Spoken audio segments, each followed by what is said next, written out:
नमस्कार दोस्तों, मैं आपका अपना अनिल। आज हम उदाहरण अलंकार के बारे में जानेंगे।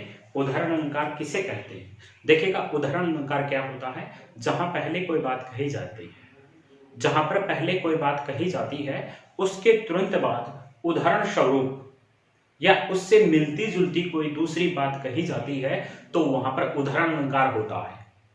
यानी उदाहरण स्वरूप हम दूसरी बात कहते हैं तो वहां पर उदाहरण अलंकार होता है। परिभाषा देखिएगा, जब एक बात कहकर उसी से मिलती जुलती दूसरी बात उदाहरण स्वरूप बताई जाए, जब एक बात कहकर के उसी से मिलती जुलती दूसरी बात उदाहरण स्वरूप बतलाई जाती है, तो वहां पर उदाहरण अलंकार होता है।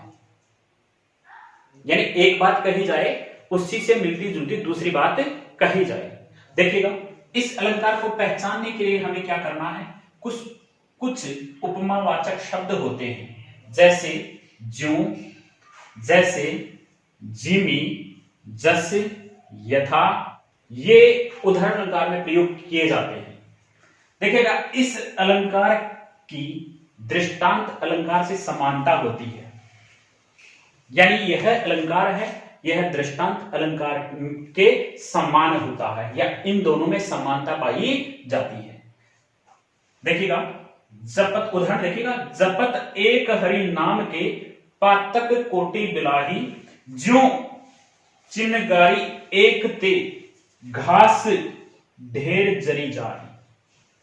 देखिएगा, जपत एक हरि नाम, अगर एक बार हम हरि ईश्वर का स्मरण करते हैं, एक बार हम भगवान का स्मरण करते हैं, पातक पाप कोटि बिलाही, तो हमारे जो करोड़ों पाप हैं वह धुल जाते हैं, दूर हो जाते हैं। किस बार? सिर्फ एक बार स्मरण करने से हमारे करोड़ों जो पाप हैं वह दूर हो जाते हैं। जो चिनगारी एक ते घास ढेर जल जाए, जिस प्रकार से एक चिनगारी होती है, आग की एक चिनगारी होती है, उस एक चिनगारी से जो घास का ढेर है वह जल जाता है। अर्थात कवि कहना चाहता है कि एक चिनगारी मात्र से घास का जाता है, उसी प्रकार से ईश्वर का एक बार स्मरण करने से जो करोड़ों पाप हैं वो भी दूर हो जाते हैं। तो यहां पर ज्यों, अगर ज्यों को हम हटा देंगे, यहां से हटा देंगे, तो ये दृष्टांत अलंकार हो जाएगा, दृष्टांत अलंकार हो जाएगा। इसको हटाते ही, ज्यों को हटाते ही दृष्टांत अलंकार हो जाएगा। इसके अन्य और उदाहरण देखिए दोस्तों। देखिएगा, सबे सहायक सबल, जो बलशाली हैं, जिनमें बल है, जो ताकतवर हैं, निबल कमजोर, सहाय सहायता करते हैं। इस दोहे में कहा गया है सबे सहायक सबल के, यानी सभी व्यक्ति हैं वो सहायक, जो सबल हैं, जो ताकतवर हैं, जो बलशाली हैं, जो कार्य में परिपूर्ण है, उनकी ही सहायता करते हैं। निबल सहाय, कोई नहीं, यानी कोई भी व्यक्ति जो निबल कमजोर व्यक्ति है उसकी सहायता नहीं करता है। सभी व्यक्ति जो प्रत्येक कार्य में सक्षम है उस व्यक्ति की सहायता करते हैं, परंतु उस व्यक्ति की सहायता नहीं करते हैं जो कमजोर है।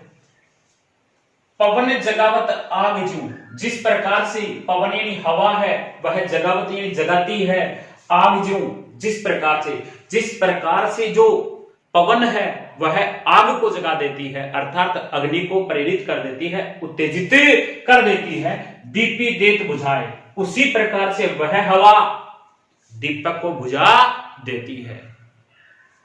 पहला उदाहरण देखिएगा, जो पावे अति उच्च पद, जो व्यक्ति जितना अधिक ऊंचा पद पाता है, जो व्यक्ति जितना अधिक ऊंचा पद पाता है, ताको पतन निधान, उनका पतन, जो व्यक्ति जितना ऊंचा पद पाता है उनका पतन उतना ही नजदीक होता है। जो व्यक्ति जितना ऊंचा पद पाता है उनका पतन है वह उतनी ही जल्दी होता है। ज्यों तपी तपी तपी मध्याह्न दोपहर, जिस प्रकार से दोपहर का समय होता है उस समय सूर्य तेज किरणें धरती के ऊपर डालता है, तेज तीव्रता से किरणें हैं वह धरती के ऊपर डालता है, अर्थात जो भूमि है वह तपने लग जाती है, धरती है वह तपने लग जाती है। लेकिन लो असत होत भान, भान यानी सूर्य है, अस्त, असत यानी अस्त हो जाता है। लेकिन जैसे जैसे ही सूर्य अस्त होता जाता है वैसे वैसे ही बालूरेत ठंडी होती जाती है। अर्थात यहां पर किस अलंकार का प्रयोग किया गया है? उदाहरण अलंकार का। अब देखिएगा इनमें अगर यहां पर जो हटा देंगे तो ये दृष्टांत अलंकार हो जाएगा, इसको हटाते ही दृष्टांत, इसको यहां पर हटा देंगे तो दृष्टांत अलंकार बन जाएगा। ये विशेष ध्यान योग्य बात है, क्योंकि दृष्टांत होता है या समानता पाई जाती है।